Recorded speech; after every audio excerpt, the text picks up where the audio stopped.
El trabajo no da la felicidad, el trabajo da dinero. Y el dinero permite comprar la felicidad o no, pero sobre todo el dinero lo que permite es comprar la libertad. El ser humano, hay que decirlo claramente, es un enfermo mental. El ser humano es un deficiente emocional de primera categoría. El miedo es un invento inglés. El miedo en realidad es un invento anglosajón. La democracia es una campaña electoral permanente. Se está constantemente vendiendo. Otra cosa es que encuentre comprador. Entonces, yo no me meto en líos de política, ¿por qué? Pues porque soy... una mantis religiosa no pega tanto, ¿no? Un virus del SIDA tampoco pega tanto, pero bueno, pues soy un zorro, un hipopótamo, una jirafa. Que estéticamente tiene como más... Es más vistoso, pero eso son chorradas.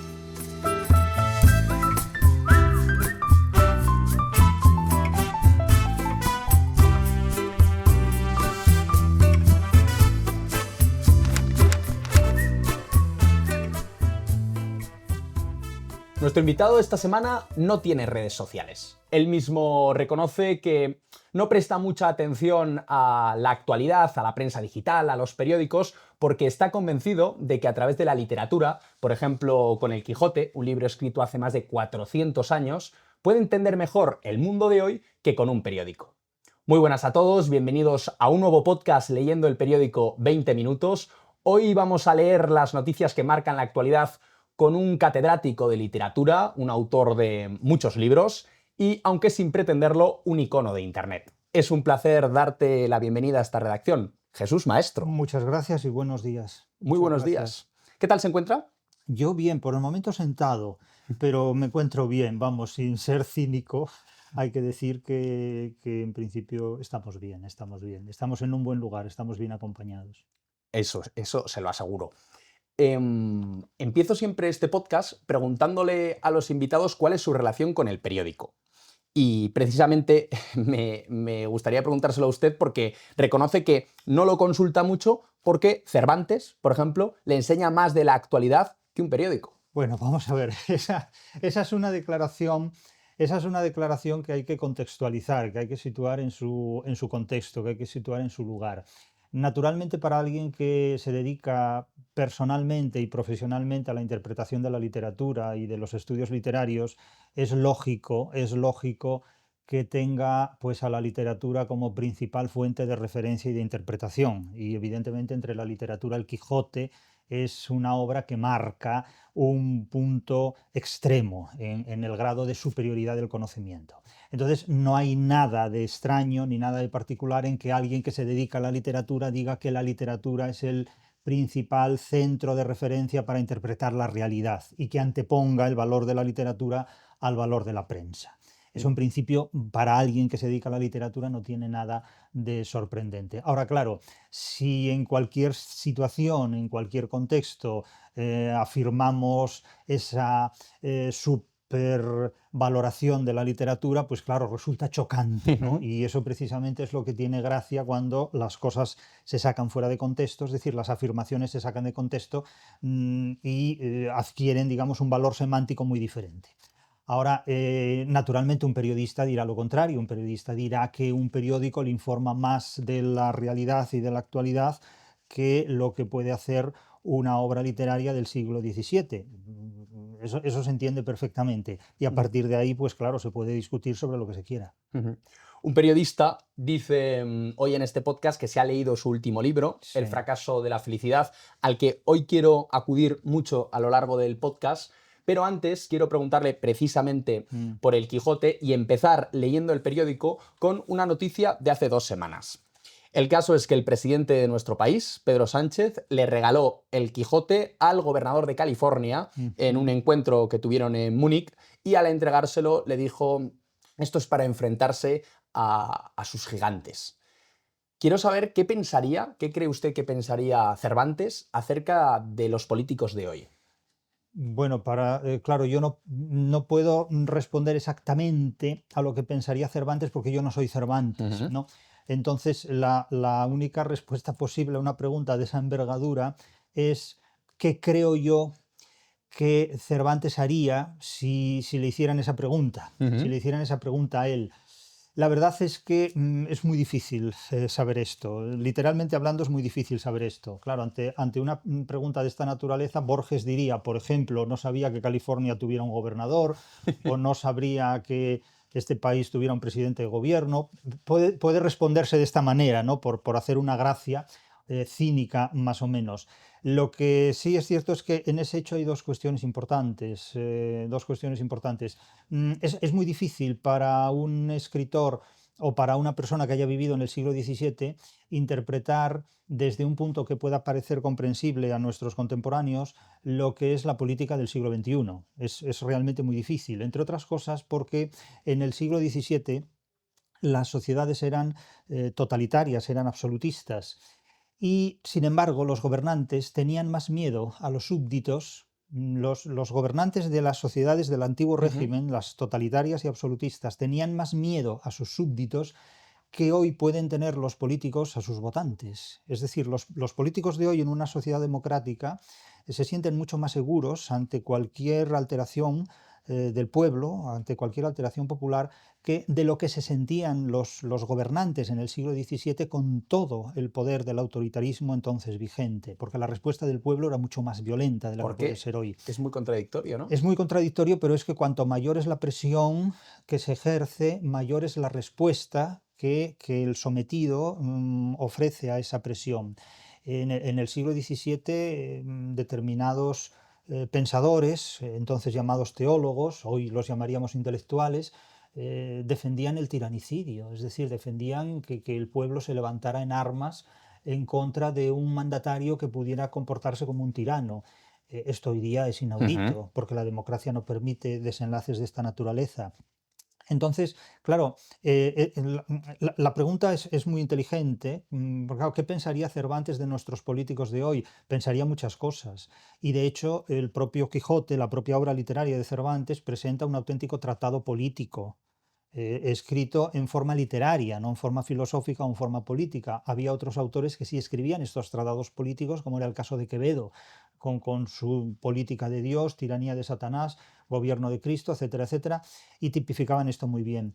La política, evidentemente, es una actividad muy complicada, muy compleja, pero es básicamente la administración de la libertad. Ujú. Si algo es la política, es la organización del poder, es decir, la administración de la libertad. En definitiva, administrar la libertad es gestionar el poder de la manera más consensuada posible para evitar conflictos, para evitar alteraciones. Pero, insisto, en el siglo XVII la gente no era menos violenta que hoy. Lo que ocurre es que la libertad con el paso del tiempo no es que se amplíe o se empequeñezca, es que simplemente cambia. Antes se podían hacer cosas que hoy no se pueden hacer y viceversa. Ujú. Y lo mismo ocurre con la política. Antes la política se organizaba conforme a determinadas ideas y criterios y hoy se organiza conforme a otras ideas y otros criterios, pero esto no es nada definitivo, ni entonces ni hoy.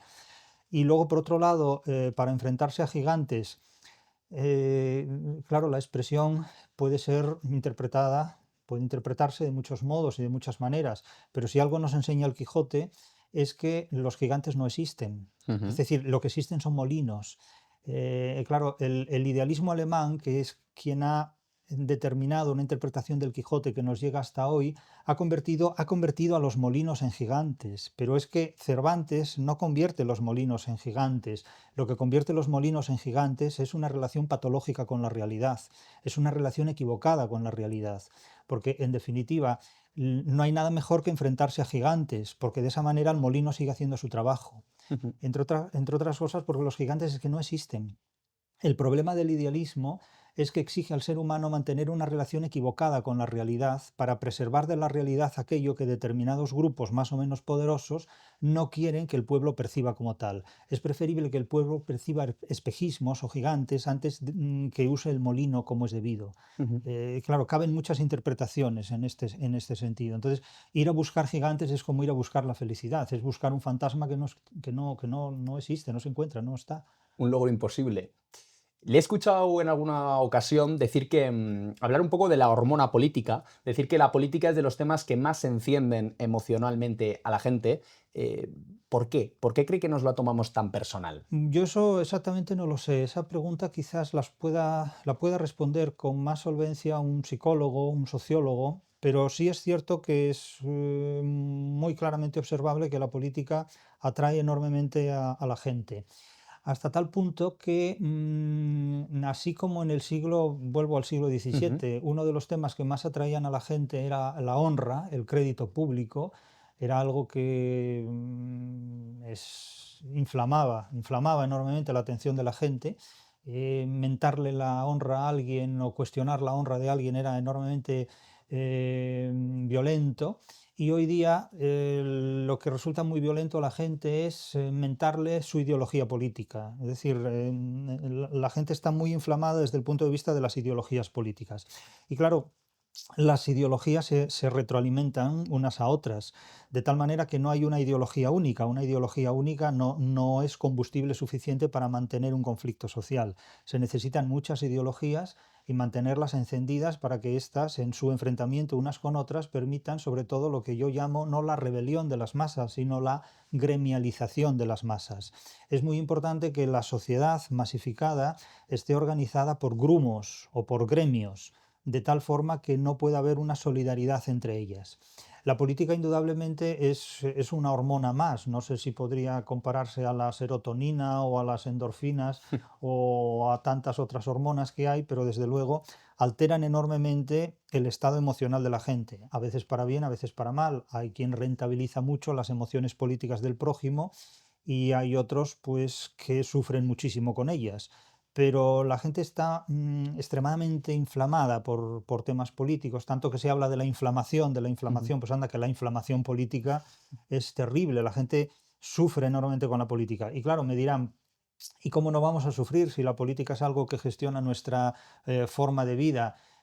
Yo no soy médico, ni soy psicólogo, ni soy terapeuta, pero sí soy una persona que, como otras personas, observan hasta qué punto la política destruye emocionalmente a los seres humanos. No solo emocionalmente, pero sí en muchos aspectos. De tal manera que a veces conviene un poco o un mucho, ya depende de cada uno, prevenirse respecto, no a la política, pero sí a los efectos emocionalmente Ujú. negativos que la política trae. Es que la política industrialmente mueve más, yo creo, que cualquier otro tipo de actividad humana, más que el fútbol incluso. La gente joven se siente tan atraída, gente muy joven, también adulta, eso todas las edades, sobre todo los varones. El varón joven, desde la adolescencia hasta prácticamente la muerte, está fuertemente obsesionado por temas políticos, sobre todo por política y por geopolítica. Es algo que Ujú. atrae enormemente a la Y gente. especialmente en España, y por concluir y pasar a otra noticia, que los espectadores piensen en lo famosos que son los políticos. Porque yo no sé si son igualmente famosos en Suiza, pero en España es que los políticos son de las personas más influyentes en nuestro país. ¿Por qué? ¿Por qué sus nombres son tan En famosos? parte porque la prensa les dedica mucha atención y mucho tiempo. Es Ujú, decir, la prensa dedica mucha atención a los políticos más que a la política, ujú. más que a la vida política como tal. Al politiqueo, quizás más que a la política en mayúscula, ¿no? Sí, porque a mi juicio la política tiene muy poco contenido. Sin embargo, el politiqueo, por así decirlo, o la actividad de los políticos tiene un Ujú, contenido mayor, ujú. al menos aparentemente, o más rentable desde un punto de vista periodístico. Pero vamos, esto cualquiera lo puede observar, no hace falta que lo digamos Totalmente, aquí. No. totalmente. Vamos con la siguiente noticia. En este caso es el primer estudio sobre miedos e incertidumbres que hizo el CIS hace solo 2 meses. Ujú, Y ese estudio ha sido muy interesante porque, entre otras claves, nos deja que el 68% de los encuestados creía que dentro de los próximos años iba a ocurrir alguna guerra en España. De hecho, para ellos, el primero de los miedos era la guerra, después la salud física y mental, pero sobre todo la conclusión que a mí más me llamó la atención sobre en 2026 con pues supuestamente ujú. la mejor esperanza de vida, una sociedad muy desarrollada, avances médicos, que los españoles parecen más pesimistas que nunca. Dos de cada tres españoles encontraba más razones a día de hoy para ser pesimista que para ser optimista. Bueno, esos son estados de ánimo que en realidad, si no se traducen en hechos, no significan nada, tanto si se es optimista como si se es pesimista. El miedo es, en definitiva, una relación patológica con la realidad. El miedo es un invento inglés. El miedo en realidad es un invento anglosajón. ¿Quién Eh, se lo inventó? ¿Un invento el- inglés? es un invento de la Ilustración, es un invento del romanticismo. En el mundo antiguo, el miedo es propio de cobardes. Ujú. En el mundo antiguo, el miedo lo tienen solamente los cobardes. Y los cobardes son los que protagonizan los episodios cómicos, las tragedias, son los que huyen de algo que les causa pavor, que les causa miedo, en definitiva. Sin embargo, las personas aguerridas, valientes, no pueden permitirse tener miedo y esos son los que protagonizan pues, los hechos nobles, ¿no? No digo que sean nobles, digo que protagonizan hechos nobles, los hechos de la tragedia, son los que se enfrentan a la adversidad, son los que se enfrentan al destino, son los que se enfrentan a fuerzas superiores a las fuerzas humanas. Y lo hacen con valentía, aunque puedan tener miedo, pero el valor es más poderoso que el Ujú. miedo que tienen.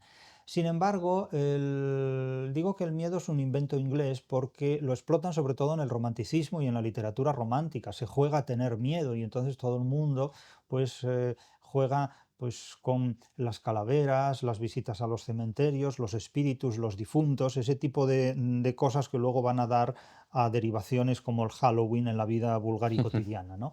Pero esto ya empieza sobre todo con una relación idealizada de la realidad, es decir, los miedos a enfrentarse, esto en la versión cómica, los miedos a enfrentarse a la realidad. De hecho, insisto, el idealismo es el miedo a la realidad, pero el miedo a la realidad puede ser causa de infinitas patologías y derivar en muchos trastornos de personalidad. Ujú. Cuando alguien tiene miedo a relacionarse con otras personas, pues puede deberse a una misantropía o puede deberse a una nuptofobia, es decir, al horror a las alianzas matrimoniales, y a partir de aquí la sociedad empieza a interiorizar un montón de complicaciones que la inhabilitan para desarrollar una vida normal. Cuanto más aterrorizada esté una población, más incapaz es de vivir en condiciones supuestamente normales, ¿no? Porque comenzará a desarrollar patologías de la más variopinta consecuencia en muchas maneras de ser y de estar. Ujú. Y eso, por supuesto, proporciona muchos beneficios a quien rentabiliza ese miedo. ¿Quién se beneficia del miedo de la gente? Ese es quien lo promueve, el que se beneficia de ello. A su juicio, ¿quién se beneficia del miedo de la Uy, gente? eso hay que mirar al mercado. ¿Quién hace caja atemorizando al prójimo? El mercado. El mercado, pero ¿quién es el mercado? Pues las diferentes empresas que gestionan este miedo. Los amigos del comercio. Los amigos del comercio somos todos. Algunas personas cuando yo hablo de los amigos del comercio dicen, ¿quiénes somos los amigos del comercio? Los amigos del comercio son los que participan del comercio. Ujú. Y claro, un producto no se vende si alguien no lo compra. Entonces, claro, no vale decir es que los amigos del comercio son solo los que apadrinan el gran capital, ¿no? Y quien lo mantiene comprando pues desde un dedal hasta, no sé, una casa que cueste millones de euros, ¿no? Es decir, los amigos del comercio no son solo quienes Ujú. producen la cadena, los amigos de la literatura no son solo los que escriben la literatura, son los que la leen y la pagan también. Ujú. Entonces, en esa amistad con el comercio estamos todos los que formamos parte de una sociedad mercantilizada. Y suelo poner dos ejemplos. Claro, Escotado decía que los enemigos del comercio eran los que lo prohibían Ujú. e identificaba en quienes los prohibían a los comunistas. Paolo Prodi, en un libro, a mi juicio, mucho más profundo que el de Escotado, pero mucho menos leído precisamente por ser más profundo, en su libro El séptimo, No robarás, historia del hurto en la historia del mercado, el hurto en la historia del mercado, dice que los enemigos del mercado, los enemigos del comercio, no son los que lo prohíben, sino aquellos que lo usan de manera fraudulenta, es decir, aquellos que hacen trampa en las actividades comerciales. Pero claro, es muy diferente, Ujú. es muy diferente. Entre otras cosas, porque el comercio, de hecho, no se puede prohibir, porque siempre habrá alguna manera de trueque. Es que sin comercio el ser humano no puede sobrevivir. Ahora bien, reducirlo todo a comercio también supone el exterminio de otros comportamientos humanos como es el del amor. Y hay que advertir que el mundo anglosajón destruye todo aquello que no puede comercializar, porque lo que no resulta comercializable, sobre todo el amor, no resulta rentable y además puede ser un enemigo importante dentro del desarrollo de determinadas actividades comerciales. Habrá quien piense que el amor, hace 2 semanas tuvimos San Valentín, el amor también se puede comercializar. Se puede comercializar, pero no se puede comprar. Se pueden comercializar productos amorosos o pseudoamorosos. Se pueden vender flores y comprar flores, pero lo que no se puede es comprar un amor. Yo no me puedo comprar a una novia, Ujú. ni nadie se puede comprar A un una novia que le novio. quiera, claro. No, es que no se puede, es que eso no se puede comprar. Claro. Además es que el amor no es algo que vaya a durar un fin de semana o un año. El amor tiene que durar toda una vida. Eso Ujú. no hay nadie que pueda comprarlo porque no hay nadie que pueda asegurar eso. Ni Judas puede vender el amor. Judas, que fue capaz de vender a un dios, según la tradición cristiana. Por eso Quevedo lo considera el patrón de los mercaderes, porque vendió la pieza más codiciada por cualquier Totalmente. comerciante, un dios. Pero es que no pudo vender o comprar el amor. Claro, alguien dirá metafóricamente, compró, vendió el amor de Dios. No, eso es otra cuestión. Eso ya es otra cuestión. Pero es que el amor no se puede comprar y vender el sexo, por supuesto, pero el amor no. Ujú. Y el amor es una de las cualidades humanas que nosotros como seres humanos más necesitamos para dar sentido a muchos aspectos de la vida. También es idealista el amor. Es que es el único idealismo que nos podemos permitir. Yo esto también lo he dicho muchas veces. Cuando Don Quijote fallece, va a fallecer, antes de morir, renuncia a todo lo anterior, excepto a Dulcinea. Dulcinea no la proscribe, no hace anatema de Dulcinea. Renuncia a todo lo que ha tenido que ver con los libros de caballerías, pero no a Dulcinea, queda preservada. El amor es un idealismo, completamente de acuerdo que es un idealismo, pero no es un idealismo insano. Si no lo convertimos en una patología inadecuada y se articula en una correspondencia como es debida esa Ujú. correspondencia. Entonces yo preservo al amor de las maldiciones que puedan ser enemigas de ese amor. Ujú. Avanzamos con el periódico. ¿Sabe lo que son los Terian? Sí lo sé. Los Terian, bueno, para el que no lo sepa, que creo que habrá pocos, porque se ha llenado internet de Ellos los son los que no Terian. lo saben lo que Ellos son son. los que no lo saben. Los No lo Terian, saben. antes de nada, son personas, normalmente adolescentes jóvenes, que se identifican tanto con un animal, tienen una conexión tan profunda, dicen que acaban incluso adoptando sus movimientos, aullando, andando a cuatro No, patas, se ponen pero eso no máscaras. es identificarse con un animal, eso es hacer un teatro, eso es hacer teatro. Identificarse con un animal es una cuestión mucho más compleja que el ser humano no puede llevar a cabo porque no es ese animal. El ser humano es un animal humano y Ujú. ahí hay una diferencia enormemente importante. Ahora bien, cuando se adoptan determinados comportamientos o determinadas formas de conducta, como los terianos, yo los llamo terianos porque es el nombre que les corresponde, los terian es el nombre que se les da en inglés. Estos terianos no saben de dónde vienen los comportamientos que adoptan y es importante saber de dónde vienen los comportamientos que adoptamos porque eso los explica muy ampliamente. ¿Qué es un tera? Un tera. Un tera es el lexema de la palabra que da nombre a los terianos.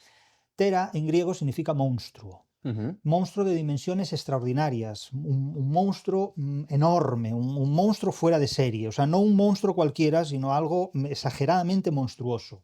De ahí que se utilice la palabra tera para designar la máxima unidad de medida Es cibernética, verdad. Ujú. informáticamente hablando. Es decir, un tera pues, son 1000 megabytes, Sí, creo, ¿no? sí. Es decir, que el tera designa la mayor cantidad, porque es un monstruo, ¿no? Ujú. El teratos en griego es el monstruo. De ahí que se hable de teratoscopia para hacer una interpretación del futuro analizando la aparición de un monstruo, o de teratogénesis. La teratogénesis es esa parte de la medicina que estudia la malformación de un feto Ujú. en animales, en humanos o incluso en vegetales, porque por una anatomía patológica puede producir deformaciones en el feto. Entonces eso es un estudio teratogenético, ¿no? Es decir, cómo se produce esta malformación. De tal modo que los teras, los teras con S, los terianos, remiten, digamos, no tanto a una animalización del ser humano cuanto a un desarrollo monstruoso de algo que no debería ser Ujú. genéticamente hablando monstruoso. Por ahí viene, digamos, la explicación de este asunto. Ahora bien, no es posible a un ser humano identificarse con un animal, sea cual sea este animal, más allá de un comportamiento psicológico o emocional, porque no somos ofidios, no somos proboscidios, no somos elefantes, no somos serpientes, no somos hipopótamos. Ahora, que alguien quiera comportarse como un hipopótamo, pues necesitará acudir a la inteligencia humana para adoptar aquello que su inteligencia le permita identificar con el animal deseado. Pero yo simplemente pongo un ejemplo muy simple, simplemente un ejemplo muy simple, valga la paronomasia, muy simple, para subrayar lo simple que es esto. El cerebro de un perro tiene 500 millones de neuronas. 500 millones de neuronas. El de un cuervo tiene 3 veces más, tiene 1.500 millones de neuronas. El de un cuervo. Ujú. Y suponemos que el Sí, perro es el animal más inteligente y total. tal. Bien, pues el cuervo tiene, o sea, por tres. Ujú. El ser humano tiene 86.000 millones de neuronas, de las cuales 16.000 están solo 16.000 en el cerebro. Entonces, claro, si alguien quiere identificarse con un cuervo, tendría que renunciar pues, a unas 84.500 neuronas. O sea, el identificarse con un animal no es simplemente adoptar un aspecto para que otros me vean a mí como el animal, sino convertirse ontológicamente en ese animal, Ujú. ¿no? Se recordará tal vez una de las primeras versiones cinematográficas de la película La Mosca, donde un científico se metía en una cápsula del tiempo y con él se metía una mosca y entonces el resultado fue medio mosca, medio humano, ¿no? Entonces, claro, eso, ser un animal implica convertirse esencialmente, no accidentalmente, sino esencialmente, tanto que se sabe hoy de filosofía, ¿no? Pues se supone que se entienden estos conceptos. Entonces, claro, si uno quiere ser verdaderamente pues, un perro o un cuervo, tendría que renunciar a unas 85.500 neuronas, ¿no? Entonces, claro, una vez que haya renunciado a esas neuronas, hablamos o ladramos, ya según lo que se quiera. Entonces, esto no deja de ser más que un espectáculo. Ahora bien, ¿a quién beneficia este espectáculo? Pues naturalmente esto cumple diferentes funciones, que enlaza con filosofías Foucauldianas Ujú. de mediados del siglo XX y que sobre todo reemplaza en el siglo XXI la proliferación de corrientes sectarias como las que se daban, pues, por ejemplo, en las sociedades reformadas de los siglos XVI y XVII. Hoy día no hablamos de anabaptistas o de dulcinistas o de sectas que organizan las creencias religiosas. Hoy día hablamos de diferentes corrientes, porque aquí históricamente han fracasado ya dos tendencias. Antiguamente, desde la Edad Media, la gente estaba obsesionada con las ideas religiosas. Con el nuevo régimen, Revolución Francesa, la gente cambió de obsesión, pasó de obsesionarse con las ideas religiosas a las ideas políticas. Ujú. Hoy día las ideas políticas están ya muy agotadas, entonces hay que poner en circulación nuevas ideas, nuevas patologías. ¿Y cuáles son? Bueno, creerse cuervo o creerse hipopótamo es más inocente aparentemente que creerse de izquierdas o de derechas, Ujú. anarcocapitalista o comunista, como se quiera llamar esto, y es más original, es Ujú. más novedoso. Entonces yo no me meto en líos de política, ¿por qué? Pues porque soy una mantis religiosa no pega tanto, ¿no? Un virus del SIDA tampoco pega tanto, pero bueno, pues soy un zorro, un hipopótamo, Ujú. una Que jirafa, estéticamente tiene como es más, más ¿no? vistoso. Ujú. Entonces, eso es un cartucho que conviene explorar. Y luego, por otro lado, mientras tengamos a la gente entretenida con ese tipo de disfraces, pues tenemos a gente inocente circulando. Ujú. Es decir, el poder sigue en buenas manos, estamos seguros, podemos Ujú. seguir sin novedad. La cosa va de animales. Otro de los animales que ha acaparado muchas noticias esta semana es Punch, un mono huérfano japonés que se hizo muy viral porque han circulado vídeos de él arrastrando un peluche que los cuidadores le han dado, pues por eso, porque Punch no tiene madre, no tiene amigos y ahora está con ese peluche.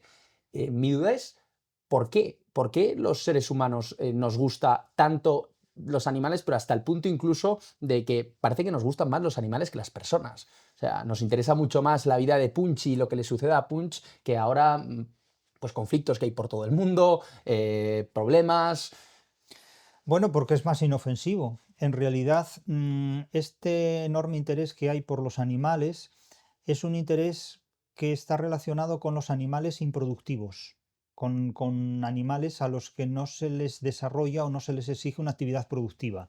No hay una relación con el animal desde el punto de vista pues de la caza y el consumo, eso está mal visto en estos momentos, Pues ¿por qué? Pues porque también hay una tendencia a cambiar los hábitos alimenticios, de tal manera que cuando normalmente comemos hoy algo, se habla a veces de comida basura, ¿no? No Ujú, sé qué pinta la palabra comida en una expresión como comida basura, porque en realidad lo que se come es basura. En ujú, la mayor parte de los casos, cualquier dietista, cualquier endocrino diría que eso no tiene sustancias nutritivas de ningún tipo, desde ujú. ningún punto de vista, indudablemente. Entonces, la relación que hoy se promueve con los animales es una relación completamente inocua, inocente, que resulta emocionalmente grata al ser humano, al usuario, porque el usuario, el ser humano se siente, el consumidor se siente mejor acariciando al animal y mimándolo, porque en definitiva el ser humano, hay que decirlo claramente, es un enfermo mental. El ser humano es un deficiente emocional de primera categoría. El ser humano necesita más cariño incluso que los animales. Y no encuentra entre otros seres humanos quien lo quiera. Porque la sociedad del siglo XXI se ha orientado sobre todo a dinamitar las relaciones humanas entre sí. Se ha dedicado a enfrentar a la gente una con otra, a los hombres contra las mujeres, a las mujeres contra los hombres, a los boomers contra los milenaristas, a los milenaristas contra todo Dios, a los de izquierdas con los de derechas, a los que viven en Villa Conejar del Infante de arriba contra los que Los de viven en abajo, Villa ¿no? Conejar del Infante de abajo. Entonces el resultado es que al final el único que te quiere es el perro, o la tortuga, o el canario, o el O el hámster. móvil O, también. Que bueno, el móvil es la serpiente del paraíso. es El la... móvil es el que te dice: yo te prometo la felicidad, ahora el fracaso es tuyo. Yo te prometo la felicidad, pero si fracasas la culpa la tienes tú. Eso es el tema. Entonces los animales son en principio criaturas inocentes, porque los animales no hacen daño a nadie, Ujú. no como las personas que de inocentes no tienen nada. Entonces, claro, en esta película, evidentemente, la gente derrotada en su relación humana encuentra en los animales un refugio. Pero no es necesario estar derrotado en la vida humana para cuidar de los animales. Toda la vida se cuidó de los animales. Cualquiera que lea el Quijote sabe que mucho antes de Platero Ujú, y yo, Sancho Panza adora y cuida a su rucio ujú. como si fuera carne de su corazón. O sea, no es necesario llegar al siglo XXI para idolatrar a los animales. Racionalmente ya lo hacía Sancho Panza. Ujú. Y eso no le impedía ir sentado encima de su burro y no llevar el burro a cuestas, aunque lo hubiera llevado si el burrito lo hubiera Ujú. necesitado, de eso estoy seguro. Hoy en día, para mucha gente, que se entienda las comillas y la expresión, dos vidas humanas valen menos que una vida de un animal. ¿Qué explicación le encuentra? Bueno, eso es irracional completamente, porque establecer comparaciones entre vidas humanas y vidas de animales, hay que contextualizar eso mucho para saber qué es lo que quiere decir y lo que significa. Pero la vida humana en sí misma tiene un valor que no es comparable o comercializable con otros valores. O sea, con la vida humana no se puede negociar en esos términos, Ujú. porque negociar en esos términos con la vida humana supone desvalorarla inhumanamente. O sea, eso realmente escapa a mis posibilidades de comprensión y de explicación. Ujú. Como el maltrato animal no tiene ningún sentido. Es decir, o sea, ¿dónde está la gracia en maltratar a un ser vivo? O sea, jugar con ese tipo de cosas realmente es irracionalismo puro. Maltratar a seres vivos, sean humanos o sean animales, y son contextos diferentes, es desarrollar comportamientos irracionales que son incompatibles con lo humano Ujú. directamente. Vamos a, vamos a pasar a las noticias, al papel salmón, a las noticias de economía. Quería preguntarte por, bueno, por un hecho que ha sido muy comentado en la prensa, y es que a finales de 2025 y principios de 2026 el absentismo laboral, la gente que no acude diariamente Mm, a su puesto de trabajo, ha batido récords. ujú. Según un estudio de la Fundación Civismo, 1,5 millones de trabajadores no acude diariamente a su puesto de trabajo. Esto, por supuesto, tiene su efecto en la economía. Se habla de un 3% del PIB, cerca de 40.000 millones de euros. Y lo curioso, además de estas cifras, es que duplica las cifras europeas. Usted en su libro habla mucho acerca Sí. del trabajo y de la felicidad en el trabajo. ¿Cree que tiene algo que ver? No lo sé si ese resultado tiene algo que ver con lo que voy a decir, pero lo voy a decir. El trabajo no da la felicidad, el trabajo da dinero. Y el dinero permite comprar la felicidad o no, pero sobre todo el dinero lo que permite es comprar la libertad. Pero desde luego no se trabaja para ser feliz. Para ser feliz se hacen muchas otras cosas que no tienen que ver precisamente con el trabajo. Luego, por otro lado, hay trabajos y trabajos, porque no es lo mismo picar carbón en la mina a 500 metros bajo tierra o pescar bacalao en Terranova, Ujú. que, bueno, pues Que estar aquí dar haciendo una este clase de podcast. universidad Ujú, o estar en ujú, este podcast o ejercer el periodismo de salón que ujú. ejercer el periodismo de trinchera. Es que Absolutamente. hay trabajos y hay trabajos, indudablemente. Entonces, claro, ¿cuál es el problema de un absentismo laboral patológico, de bajas laborales tan excesivas, tan redundantes? Pues es un caso que habrá que ver muy detenidamente. A mí no me sirven las comparaciones con que lo que ocurre en Suecia o lo que ocurre en Ecuador o lo que ocurre en la superficie de los anillos de Saturno. Eso son comparaciones que pueden servir o no para explicar lo que hay. No necesitamos compararnos con el extranjero para resolver problemas propios. Ujú. Eso es una cuestión enormemente importante. O sea, los problemas de aquí no se resuelven comparando lo que hacemos aquí con lo que hacen en el extranjero. Esa es otra cuestión completamente diferente. Esa es otra cuestión completamente diferente. Ahora, sí constato que mucha gente va a trabajar sin objetivos. Cuando la gente trabaja sin objetivos, trabaja peor que cuando tiene objetivos delante. Por los que luchar o por los que conseguir cosas. La gente necesita naturalmente tener convicciones en el trabajo que hace. Si alguien no cree en el trabajo que hace, ese trabajo no funciona. Si alguien no tiene convicción de que lo que hace sirve para algo, la rentabilidad de ese quehacer está completamente empobrecida. Y aquí mucha gente trabaja en condiciones de esclavitud en muchos aspectos y en otros casos trabaja sin tener preparación para dirigir el departamento que ocupa. Ujú. Hay situaciones muy complicadas y esto en el extranjero no es mejor. Aquí hay un mito enorme con el trabajo en el extranjero en muchísimos aspectos y alimentado por declaraciones de mucha gente que habla del extranjero sin conocer el extranjero. Y dice, es que yo en el extranjero gano más, pero pagas el triple más que Ujú. aquí. Y muchas personas que hace tiempo se veía en la prensa, es que voy a tal sitio y encuentro trabajo, me voy al extranjero y encuentro trabajo. Ahora los vemos en el camino de vuelta decir, bueno, es que aquí anochece a las 2 de la tarde, es de noche durante 6 meses al año, más o menos, y aquí no tengo amigos y bla, bla, bla. Bien, bueno, eso es el camino de vuelta, ¿no? Ujú. Entonces, en ningún lugar atan a los perros con longaniza.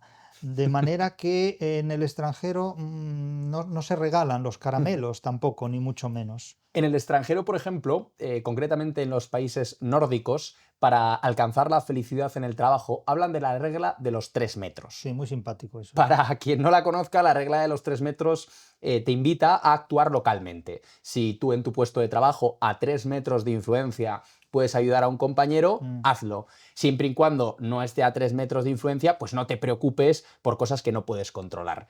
¿Qué opinas sobre esa regla de los Bueno, tres pues, ¿y por metros? qué? ¿Qué opinaría el presidente de los Estados Unidos, el presidente de la República Popular China o cualquier mandatario de cualquier imperio si le dijeran que su ocupación se limita a 3.000 milímetros? Se reiría completamente. ¿Acaso los organismos internacionales tienen al frente a mandatarios que limitan su poder a un diámetro de 3.000 milímetros? Porque yo no hablo de los 3 metros, hablo de 3.000 milímetros, que son mucho mayores. ¿Eh? En dígitos y mucho menos, e igual en distancia. Claro, es ridículo completamente. Esos son ocurrencias anglosajonas. Ujú. Son ocurrencias anglosajonas para entretener a la gente y que la gente lo cuente, la regla de los 3 y con eso tienen el día ya resuelto y al día siguiente inventan otra cosa, pero eso son chorradas. Chorradas. Ujú, ujú. Para ti la felicidad, para mí la libertad, ¿no? Que decía Eso es una divisa de los boomeres. Ujú, Es decir, para ti la felicidad, para mí la libertad como sinónimo de poder, porque la libertad básicamente es el sinónimo del poder. ujú. La libertad es la capacidad de hacer cosas sin obstáculos por delante. Eso es la libertad, en definitiva. Quien te pone obstáculos limita tu libertad y ahí es donde se mide la fuerza. Ujú. Estamos acabando el periódico y la noticia, o más bien el reportaje del que quiero hablar ahora, me interesa especialmente porque Jesús, para quien no lo sepa, lleva más de 30 años dando clase en universidades, Sí, además en Polonia, en Italia, en Estados Unidos y creo que por encima de todo en España. sí. Y la noticia precisamente va de jóvenes. Esto es una historia que cuenta un periodista de esta casa llamado Pablo Rodero Ujú. y habla de la rotación laboral. Quiero leerle el titular de este reportaje. Desertar de la oficina para apostar por el oficio soñado. En este reportaje se entrevista a distintos jóvenes, entre ellos, por ejemplo, un chico llamado Borja, que abandona Ujú. un trabajo en una consultoría, a ojos de la sociedad, pues un trabajo de bien, ¿no? por estable, y decide irse a una protectora de animales, de la noche a la mañana. Se habla ahora de un término que es quiet ambition, como una ambición silenciosa, cuando ya a los jóvenes no les importa tanto el tramo fiscal, sino lo que les importa son las condiciones. No estoy tan seguro de eso. ¿Y qué es lo que le hace dudar? La realidad. No estoy tan seguro de que todos los jóvenes estén dispuestos a renunciar a sus ambiciones. Ujú, Yo creo que hay jóvenes que sí y hay jóvenes que no. Yo creo que hay personas, por no limitarnos a la juventud, hay personas que miden sus posibilidades ante la realidad a la que se enfrentan y observan que esa realidad no les interesa. Conozco más de un caso, como el de Borja, conozco más de un caso. Y además suele ser un caso de las características que apunta la ujú, prensa. Quiero decir que la prensa no se equivoca cuando ujú, retrata un fenómeno. No hay que matar al mensajero. El ujú, mensajero cuenta lo que ha ocurrido, cuenta lo que hay. Pero no creo que eso sea tanto una necesidad satisfecha cuanto una necesidad de la que se hace virtud. Los seres humanos medimos nuestra relación con la realidad. Eso ujú, es lo primero que hace el ser humano desde que lo parió su madre. ujú, Medir su relación con la realidad. Y en esa relación va observando qué es lo que puede hacer y lo que no puede hacer. Y hay personas que no resisten determinados trabajos, porque no los resisten, porque no pueden con ellos. Tanto entre los boomers, como entre los milenaristas, como entre los miembros de una generación ya posmilenarista, que ya son los nacidos ya dentro del siglo XXI, dentro del siglo XXI. Pero hay muchos boomers que no podían con su trabajo, que no ujú, pudieron con su trabajo. Lo que sucede es que no lo cuentan porque ya han fallecido por drogas, por sidas, por pandemias, por enfermedades, por hechos naturales, pero no han llegado a la meta de la vida. Los que han llegado cuentan su historia triunfante, pero hay muchos boomers que no tienen pensiones extraordinarias. Hay muchos boomers que no tienen casas en propiedad. Del mismo modo ocurre con los milenaristas. Lo que ocurre es que a los milenaristas se les ha cortado la digestión en el momento en que tenían que despegar, porque se les ha prometido una felicidad que no ha llegado. Y han creído en esa promesa, cosa que ya no les ocurre a los que han nacido en el siglo XXI porque ya ven que las promesas son falsas. Pero los milenaristas lo creyeron. Entonces, ¿qué ocurre? Que se les ha hablado de un mundo donde todo son posibilidades, ¿verdad? Donde la democracia nos iba a dar la solución a todos los problemas y la democracia no ha solucionado todos los problemas. Es más, la democracia tiene que resolver problemas que ella misma no ha generado, problemas heredados por la Ilustración, sobre todo. Entonces hay gente que ve que no puede con la realidad y se tiene que retrotraer. ujú, Y al menos tiene posibilidad de hacerlo y de ujú. retrotraerlo. Es como el que va a la guerra porque tiene necesidad de dineros. Como decía la copla cervantina, a la guerra me lleva mi necesidad. Si tuviera dineros no iría en verdad. Entonces hay gente que no puede con la realidad laboral que tiene enfrente y se retira. Que hagan de esa necesidad virtud, eso ya es Ujú, asunto de ellos. Que es un hecho que ocurre, sí, y no es un caso aislado el de ujú, este ujú. muchacho. Pero hay otros que dicen, tú dejas el puesto, muy bien, yo lo ocupo, no te preocupes, Claro. don't worry. Eso ocurre, yo me he tenido que abrir camino a través de oposiciones. Para un opositor, lo mejor que puede ocurrir es que tu colega diga, yo me retiro. Un competidor menos en la carrera. Ya lo dijo Sor Juana Inés de la Cruz en el siglo XVII. Quien no compite, no estorba. Siglo XVII, Ujú, tan actual como la prensa de hoy. ujú. Si no puedes con la realidad, no te preocupes, yo sí puedo, apártate.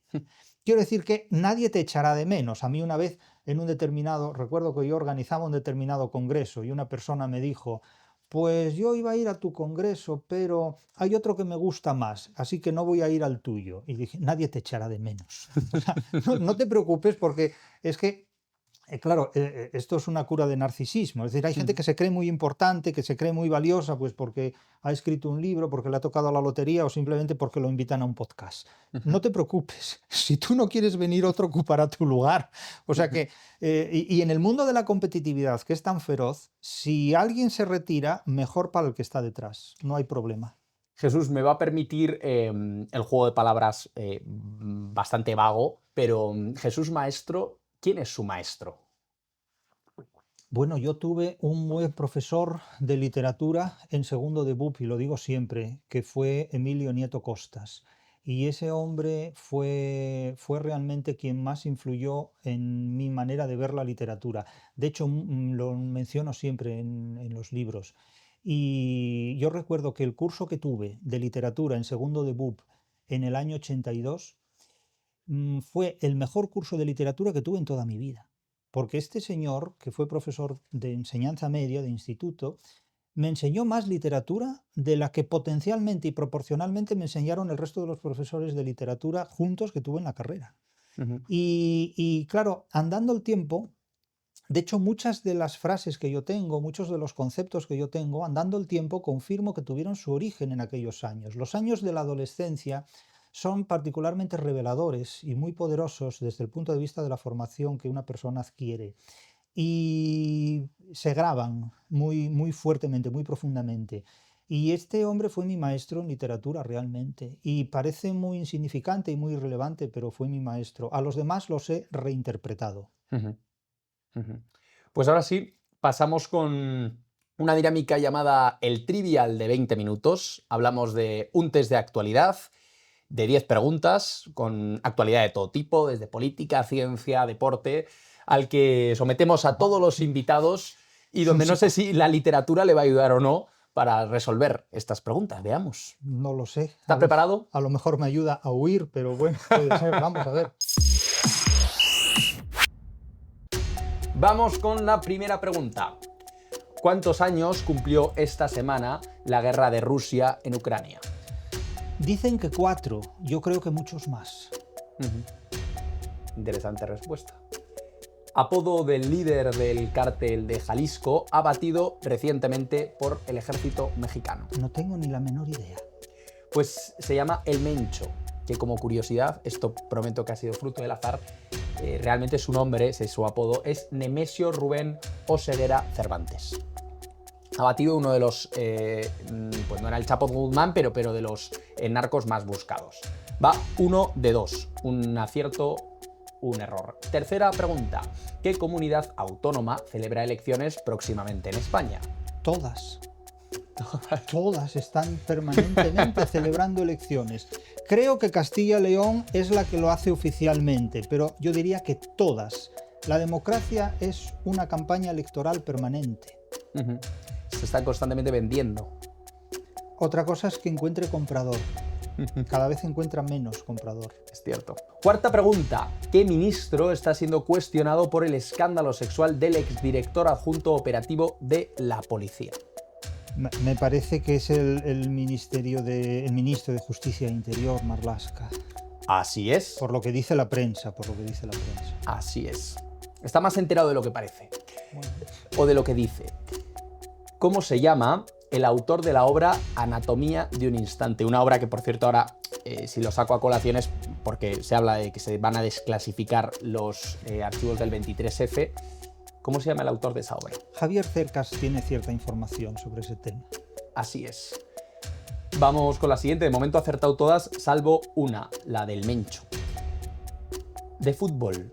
Máximo goleador de la Liga Española de Fútbol. No sabía que hubiera una Liga Española de fútbol. ¿Y eso? Pues porque no me interesa el tema.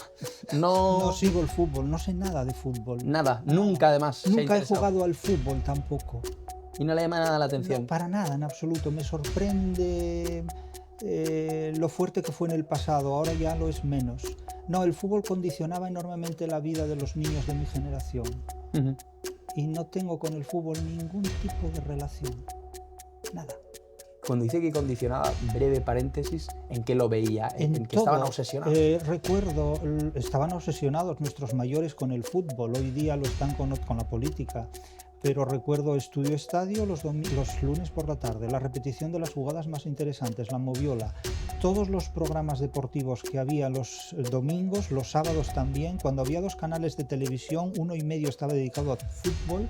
Es decir, no voy a decir que tenga un trauma infantil con el fútbol, pero es que verdaderamente eh, es algo que no diré que me repele, porque no me muevo por movimientos de repelús sobre estos asuntos, pues es que no me interesa para nada. Y recuerdo que a veces en el colegio nos castigaban sin jugar al fútbol, y eso para mí era una liberación completa. Es un horror. Realmente el tema del fútbol para mí es un horror y no me gusta, por eso no lo conozco.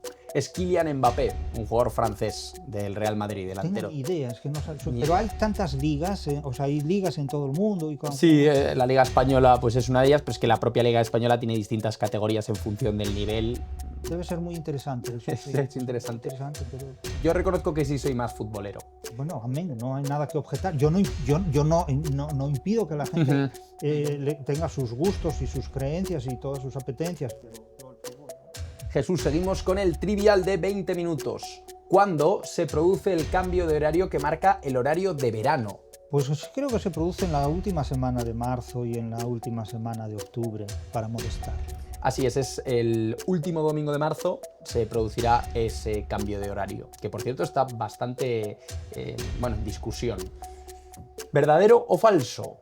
La NASA retrasa el lanzamiento de la misión Artemisa 2 hacia la Luna por una avería en el cohete. Eso no se sabe, eso es lo que ellos dicen. Eso es lo que ellos dicen, eso entonces no se sabe. Dice que es verdadero. Bueno, es lo que ellos dicen. Es lo que ellos dicen. Yo ahí ya no lo sé, eso es lo que ellos dicen. Me está poniendo más usted a prueba a mí que al revés. No lo sé. ¿Cómo se llama, Jesús, la Feria de Arte Contemporáneo que se celebra próximamente en Madrid, en IFEMA, concretamente? Una feria de arte. No tengo ni idea.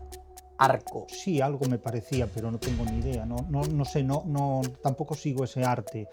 ¿Es arte eso? ¿Es feria de arte o es otra cosa? Eso dicen. No sé, pero no sé. He visto algo alguna vez, pero no. Pues última de las preguntas, si la acierta además se sitúa en primera posición en el ranking del trivial de 20 minutos. No puede ser, porque yo no sé nada. Te lo prometo, o sea, sí, te lo prometo. Se la está jugando. Última pregunta.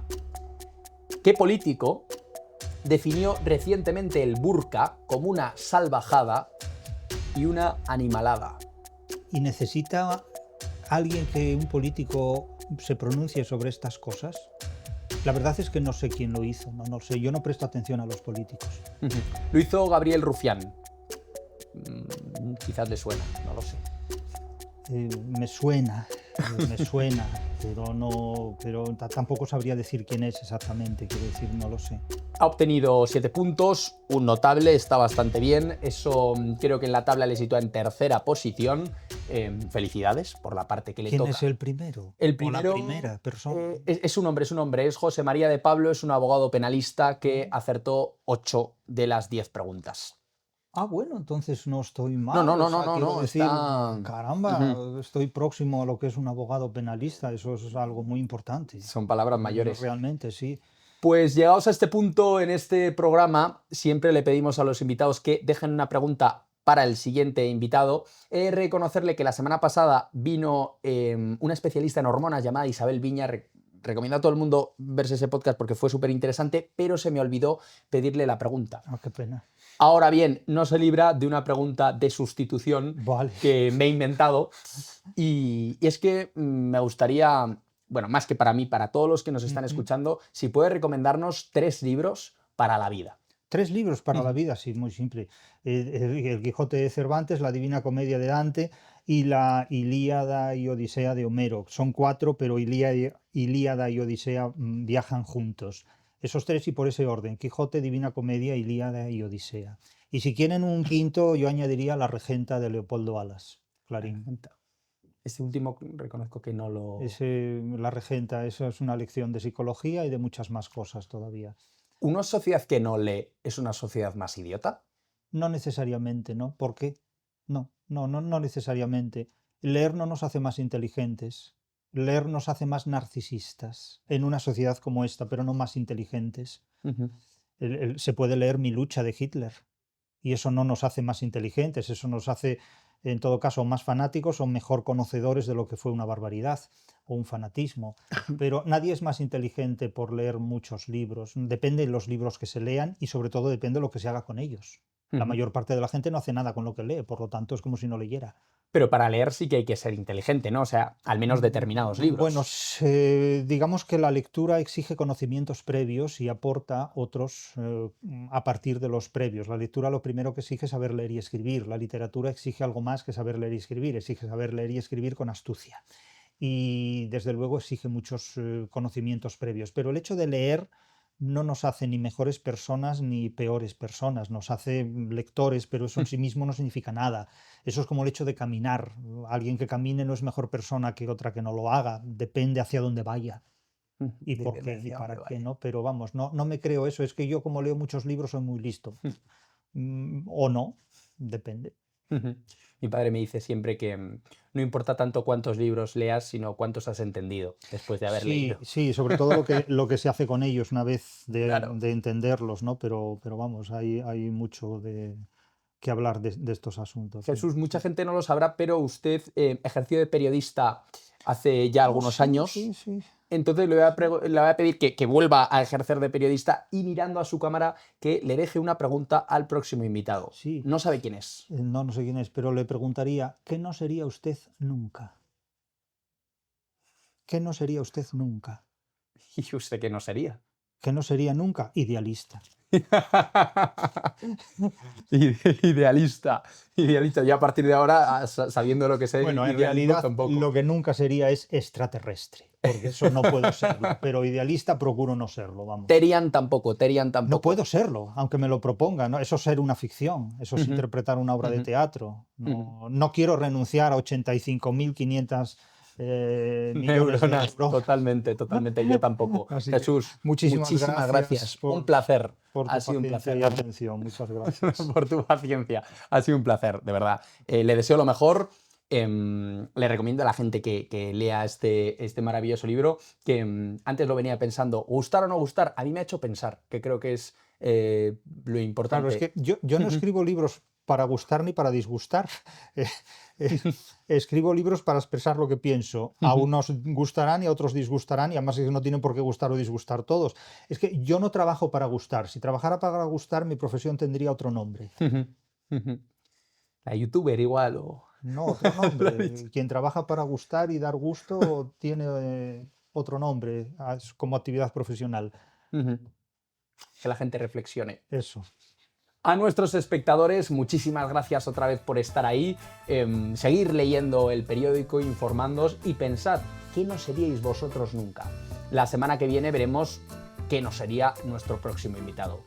Que vaya todo fenomenal y un fuerte abrazo.